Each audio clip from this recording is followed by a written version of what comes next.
There are countless types of love in the world, aren't there? For instance, there's love that conquers social barriers and love that transcends race. There's even love that defies the constraints of time. In the midst of all this, she allows herself to believe that perhaps this encounter is the start of a destined love. In the lands of gods, he shouts at the top of his lungs for Elariah to stop. Jupiter rushes after her.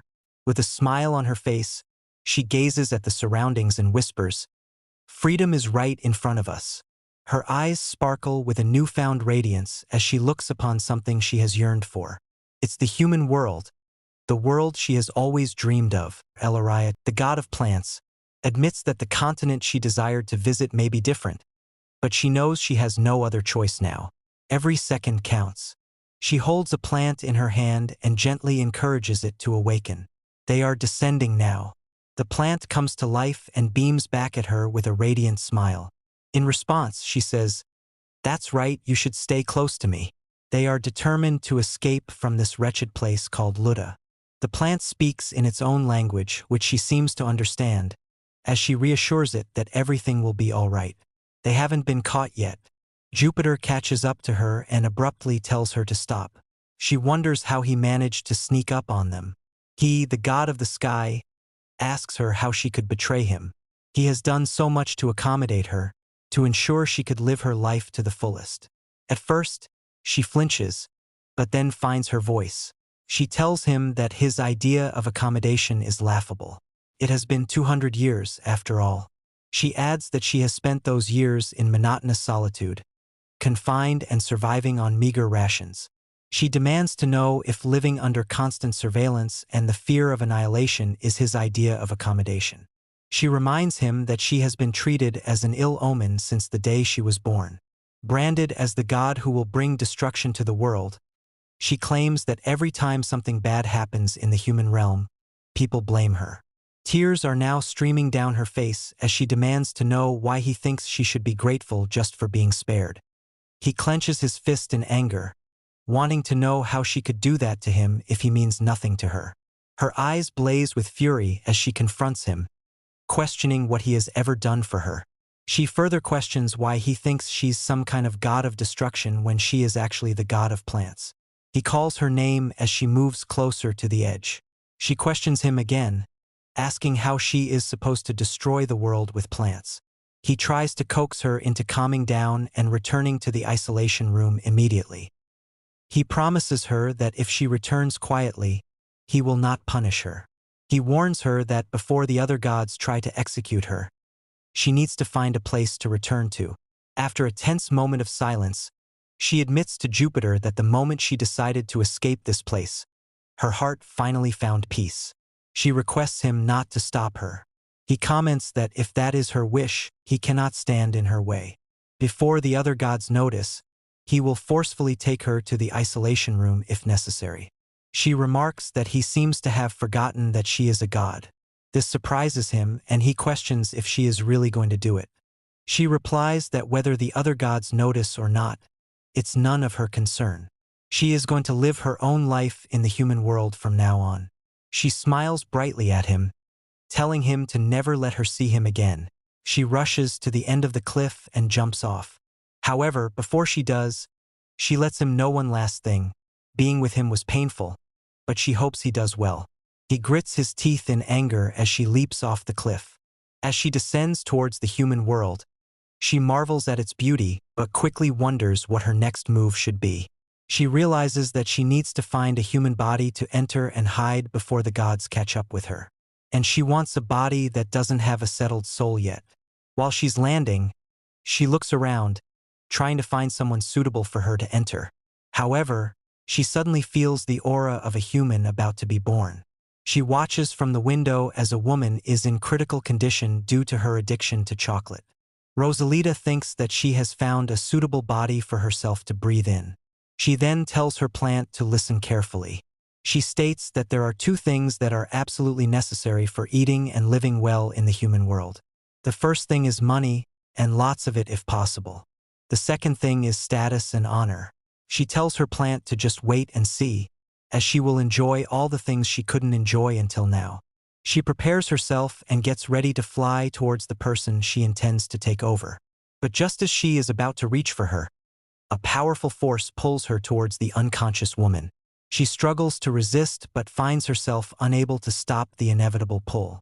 Suddenly, Rosalita awakens, and Rosalita realizes that she didn't aim for the woman's belly. Now she is confused about where she has ended up. A sense of panic washes over her as she grapples with this unexpected situation.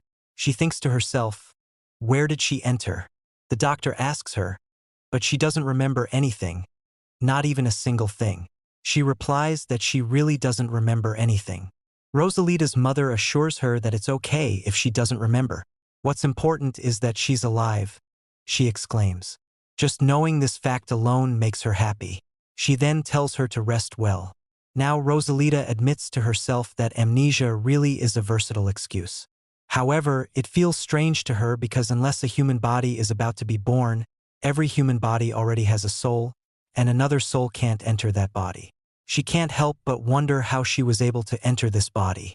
She considers the possibility that maybe this girl died just before she possessed her body.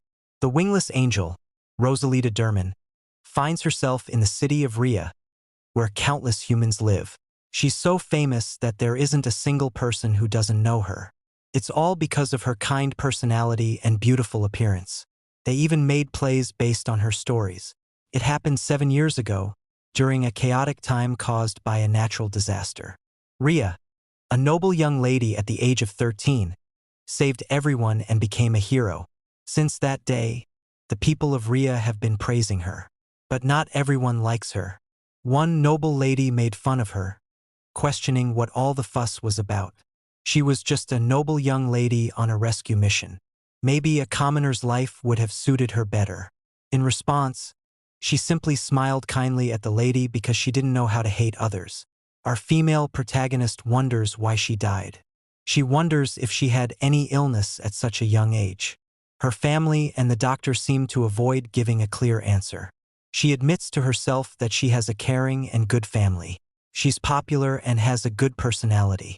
Her life is completely different from Rosalita's. However, she can't help but want to know if Rosalita was truly happy and if there's anything else she doesn't know. She also contemplates if Rosalita attempted to end her own life. She groans in frustration, wondering what she should do. Her new life is already complicated from the start. She's aware that if she's going to live in this body, she'll have to learn more about Rosalita. She can't just keep asking others questions. She tries to decide what she should do first. Then, she reminds herself that Rosalita is loved by her family and the people around her. She tries to convince herself that this life is much better than being treated like a disaster. Plus, Rosalita is beautiful and comes from a wealthy and prestigious noble family.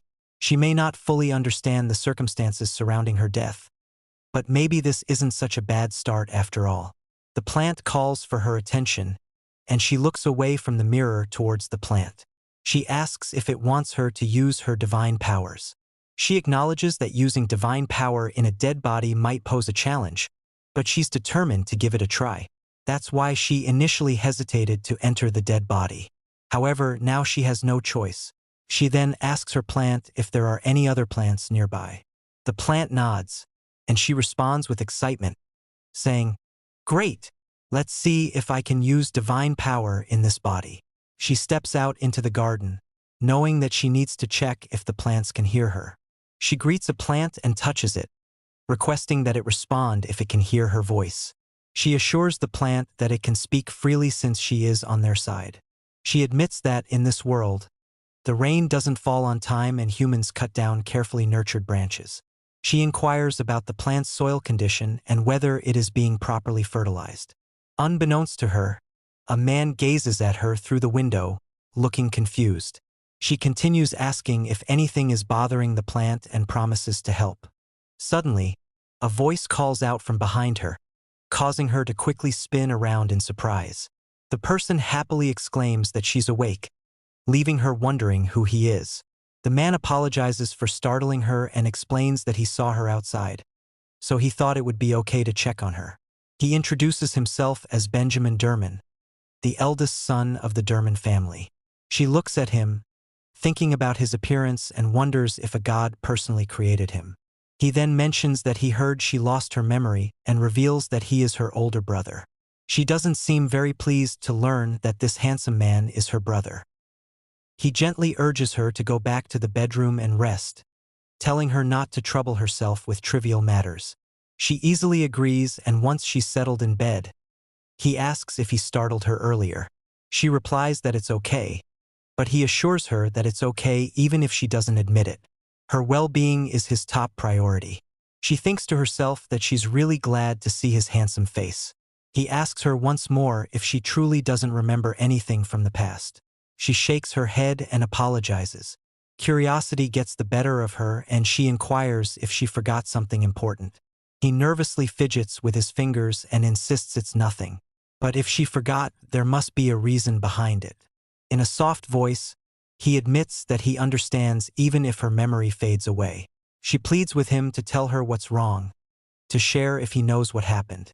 He smiles gently and reassures her that he doesn't know anything at all. He then lovingly strokes her hair and tells her not to worry about it. He promises to create new and better memories for her from now on. As he gets up and announces his departure, she suddenly sits up on the bed, feeling frustrated. He has no intention of explaining properly, and she can't let this continue. It reminds her of the time she was confined to isolation. She can't let it go on like this. She is determined to resolve this matter and live a proper life. She is resolute in finding out what happened to Rosalita, no matter what it takes. Chloe, her personal maid, informs her that her family is influential in the art and culture of the empire. They establish libraries, orphanages, and consistently support the people with their own money. Elaraya, being the second daughter of such a family, realizes that her family is even better than she initially thought. Rosalita interrupts her thoughts, wanting to know more about herself. She asks Chloe to tell her about her, wanting to know what kind of person she was, her hobbies, and her likes. Chloe is taken aback by the demand and covers her mouth in surprise. Oblivious to Chloe's reaction, Elaraya continues, speculating that Rosalita was probably popular and wondering if there are any anecdotes about her. Suddenly, Chloe blurts out that she doesn't know and abruptly ushers Elaraya out, claiming that she needs to clean the bath and that the other maids will have prepared her clothes. Elaraya groans, feeling like she messed up again. Later, she stands on the balcony, watching as the rain pours down. She calls out to her father, urging him to witness the scene before them. She mentions that it's just like what she saw in her dreams and asks Pop if they should do that. Pop responds to her in its own language, making her jump in joy and agree that it's right. She has been waiting for this moment all along. On the other hand, their mother approaches Benjamin and asks if he has a minute. Benjamin complains about why she is outside in the cold, but she assures him she is fine. She then lets him know she heard he visited his sister and asks if she seemed all right. She admits she still cannot help but wonder what kind of feelings Rosalita had when she drank the poison. Benjamin looks worried as he reminds his mother that father said they should not talk about this anymore. She agrees, saying she should watch her words regardless of what the world may say. Before she can finish her sentence, Chloe arrives looking scared. She informs her mother that she's out in the rain wearing her pajamas. Both of them look shocked and gasp in surprise. The mother, in shock, calls out for her. Flora smiles at them and cheerfully points out that it is raining. Her mother gasps in shock and asks her what she's talking about, worrying she might catch a cold.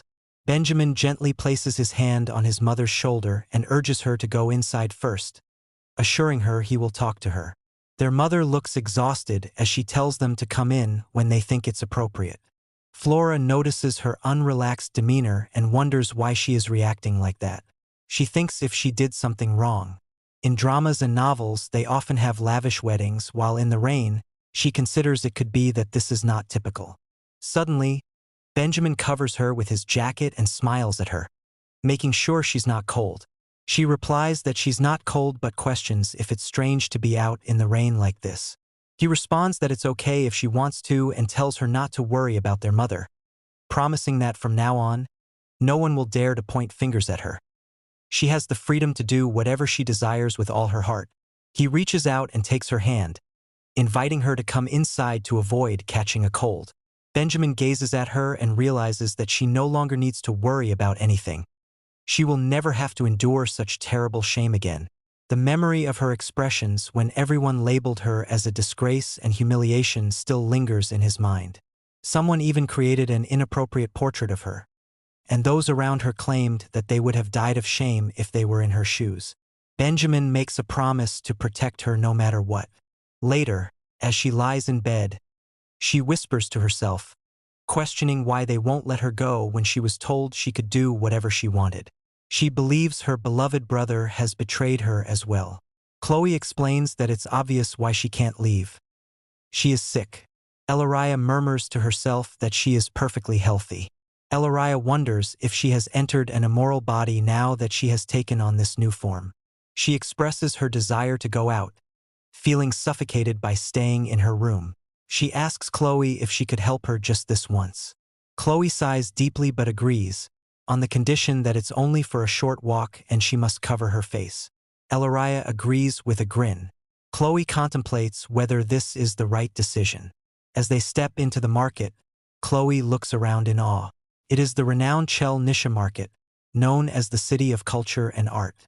Elariah conceals herself with a cloak, but people start recognizing Chloe, the maid often seen with the Derman family's young daughter.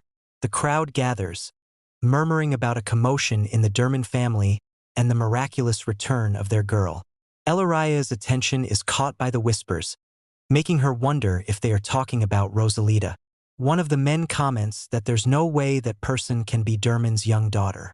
If she had any sense of shame, would she be wandering around outside like that? The woman agrees that if she were in her position, she would rather die than bear such humiliation.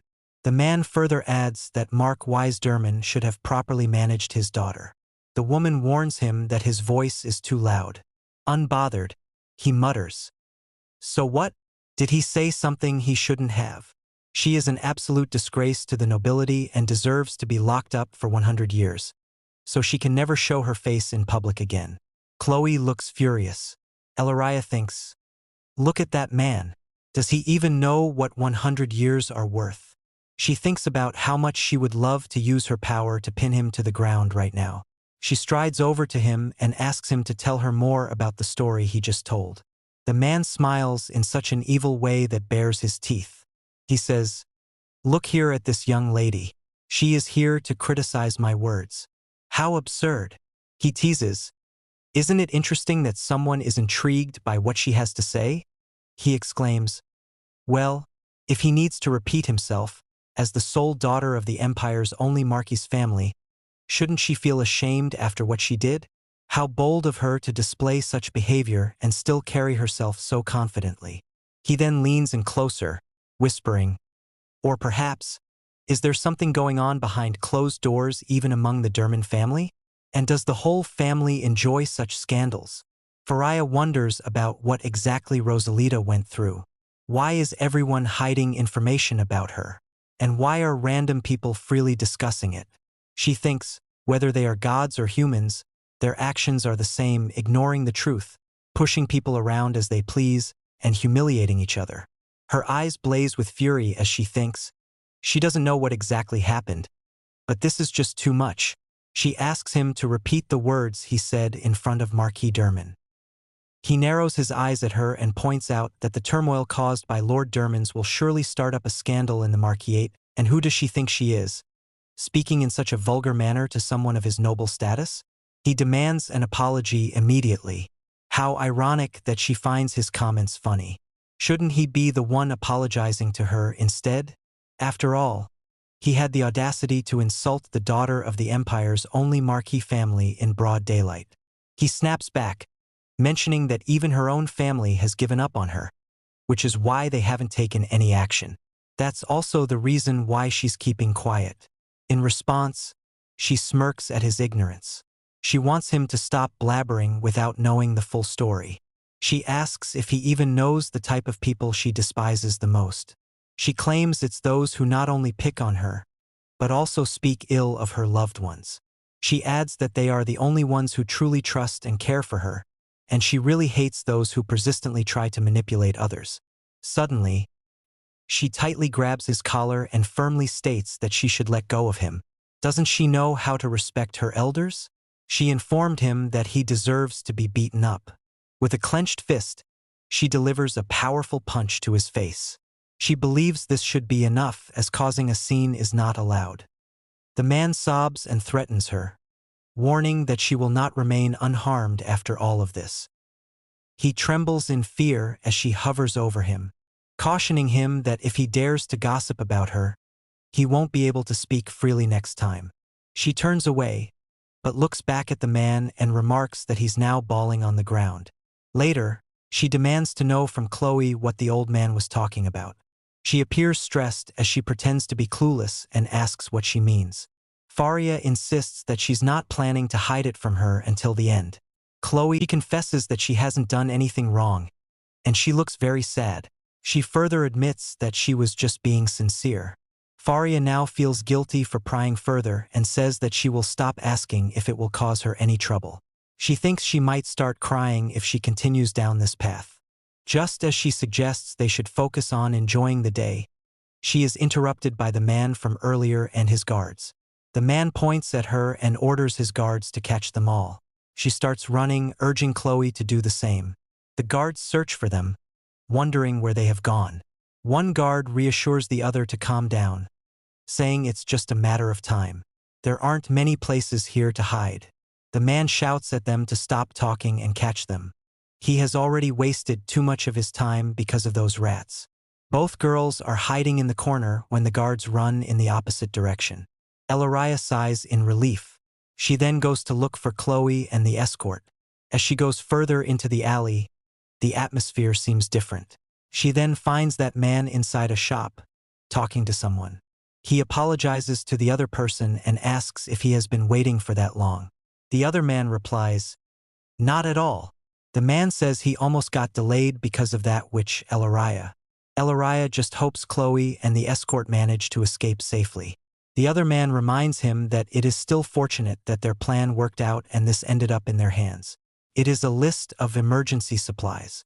She looks hysterical as she curses them and thinks, how dare they steal the emergency supplies? They need to be severely punished. The more she knows about the outside world, the more it seems like a paradise for wicked and greedy people. The man says he hopes the servants were prepared without any problems. Her eyes widen as she thinks, what servants? The other man assures him not to worry about that. They even captured the maid among the ones they were chasing earlier. Elaria looks perplexed as she thinks, what does that mean? Because servant dealing is outlawed throughout the entire empire. She's also worried that they even got Chloe. But then she smiles as she realizes it spares her the hassle of searching for them. And it is time for some undercover investigation. When she steps into that shop, there's a man who asks for an invitation. She responds that she completely forgot about it, but then remembers that she could simply mention the name CPAC and be allowed in. She claims to have met him on her way here. The man smiles at her, now thinking she is a guest of CPAC. However, he still asks her to make sure to bring an invitation next time. The man leads her to a secret area where the servants are kept in cells. She continues to look around, searching for Chloe. Her gaze then falls upon a door and she inquires about its purpose. He apologizes to her but informs her that this area is off-limits to unauthorized guests. She demands to know why he is blocking a guest's view like this. He pleads with her to understand that it is for the safety of their esteemed guest. She smiles, realizing something. The man reminds her that the event is about to begin and she should follow him. However, she interrupts him, stating that she believes she has found the right place. In the next moment, she delivers a powerful blow to his neck, causing him to lose consciousness and collapse to the ground. She thinks to herself that now that she has taken care of one of them, apprehending the other one shouldn't be too difficult. Just one hit and it will be over, right? Mumbling under her breath, she fails to notice someone slowly reaching for her. Suddenly, a hand grabs her arm and forcefully spins her around, causing her to collide with the wall behind her. The person demands to know how she ended up here and what happened to the maid. There's no way the Derman family sent her directly here. She then realizes that she just mentioned her family's name. She quickly uses her elbow to knock the person out, sending them stumbling backward. She wonders how much strength this woman possesses. She demands to know who he is as his cloak falls away, revealing his face. Clearly surprised, she sees that he is a man now that the wig has been removed. She points out his feminine clothes and asks if he enjoys wearing them. He replies that he is in disguise. He explains that his intention is to create confusion and prevent anyone from discovering his true identity. He did inquire if she lacks even the basic knowledge of disguise.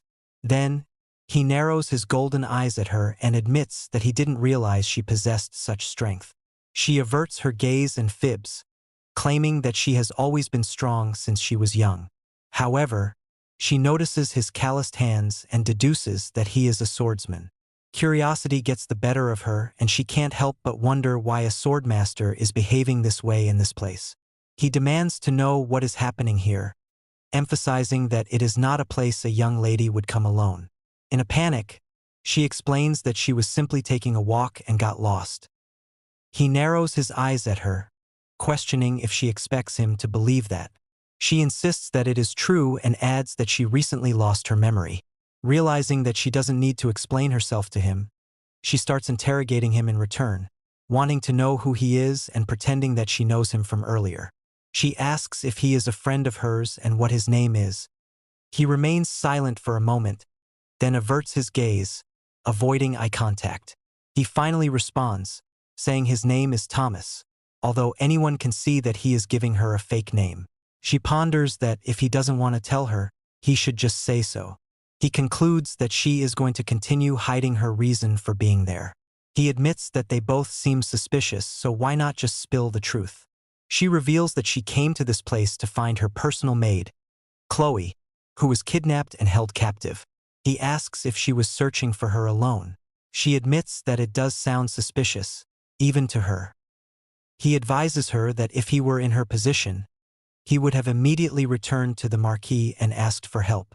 He then reveals that he has a communication device in his ear, through which he can contact someone. The person on the other side refers to him as His Highness and asks what happened. He casually replies that it's just a small nuisance, as the Marquis maid has been kidnapped. He questions why the Marquis doesn't assist her in finding Chloe. She appears surprised that he is willing to help her. He gazes at her and informs the other person that her name is Chloe and waits for her to provide additional information. She discloses that she's 17 or 18 years old. On the other end, the person assures him that they will contact him as soon as they find her. He informs her that his men will locate the maid. However, she asks him to wait a minute as she needs to grab something before they leave. While searching for the object, she muses aloud about how in situations like this, they usually take a weapon or something. She remembers checking the warehouse earlier as they passed by and returns with a weapon that looks twice her size. His eyes widen in surprise as he sees it. Just to be clear, he reminds her that they're not going on a picnic right now. She agrees and replies that she doesn't think so either. He then instructs her to follow him as they make their way back. As they pass by the cells, the people inside beg them for help. There's even a child pleading with them to assist. Sadness flickers in her eyes as she looks at the child. She shakes her head and curses those horrible monsters under her breath. His Highness notices her shocked expression and informs the person on the device that they are leaving because there's nothing they are looking for here. This causes her to pause in her steps. She swivels around and asks in disbelief if he's really going back. He confirms and lets her know that his subordinates will bring the maid. In response, she spreads her arms wide open and asks about the people trapped here. He doesn't have an answer for that and chooses to look down. The prisoners start begging again, pleading with them not to leave them. One of them mentions that her family must be looking for her. She looks at him and asks how he can just leave in the face of this. She declares that it's absurd and that she cannot go.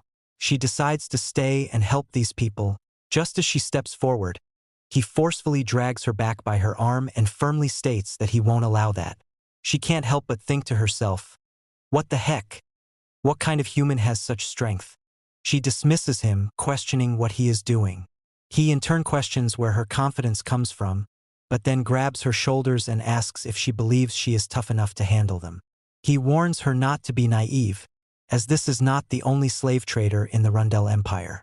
Their roots run deeper than she could ever imagine, and even if they clean up that place, nothing will truly change. There is a reason why the Empire has left the situation alone. She exclaims that she doesn't have such grand aspirations. She only wants to save Chloe.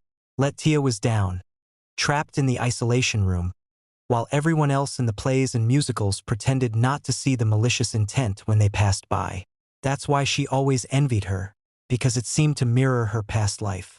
Suddenly, Thomas is notified that the guards are heading in his direction. At that moment, someone comments that they found it and begins knocking on the door. He exclaims that they have already been noticed, with a panicked expression. He tells her to go back. He will handle this. However, when she escapes, his men will be waiting. With a smirk, she comments that it's dangerous, so he should back off. Frustrated, he inquires if she believes this is something she can do alone. She states that they have to try and find out. She grips the iron cage and bends it with her bare hands. Meanwhile, two lackeys discuss a product the Baron has been eyeing. Suddenly, they feel the impact of a large explosion. While holding one of the unconscious lackeys, she wonders what's with this guy. One of the lackeys reports that there are 2 intruders in Area B3 and escape products are also needed. He needs immediate support. He is then smacked across the face with a hammer. In the process, she destroys the building as if she owns it. While destroying the building, she informs him that he will be taking responsibility for everything that happens. He had a feeling that he would, so he was prepared. They enter a room and are attacked by a group, but they quickly dispose of them. Thomas witnesses one of them pleading for his life, making him wonder who the real villain is. His acquaintance then discloses that he has discovered the whereabouts of the maid. She is with the princess's escort. He informs Elariah that her escort knight has arrived to rescue Chloe, commenting on the knight's dedication. Elariah becomes furious. Suddenly, a young boy tugs at her robe, revealing that there are more people in another area. She is surprised that there are still more individuals trapped. Thomas yells out "No Bang Hammer," her nickname, as a thug lunges at her. She is taken aback, but with one decisive blow, she knocks him down. The guy had pretended to faint. Elariah questions the boy if there were more, and he informs them that there was a winged person, describing a gens, the creature of dragons, who once fought against gods. The flapping of their wings created a wind as strong as steel, and their physical abilities surpassed most humans. However, these creatures are now captured and imprisoned by humans. She wonders if the child is telling the truth, but Thomas assures her they will find out when they see it. He investigates the wall and discovers something beyond it, a magical power. He slashes it with his sword, but a blue barrier appears. He remarks on the great job done by the creators of the barrier. Elariah sarcastically comments that not even a swordmaster can open it. His sword ignites with fire, and he confidently shatters the barrier. Behind the wall, they find the spiritual leader of the gens, the only intact wing Promen 4s.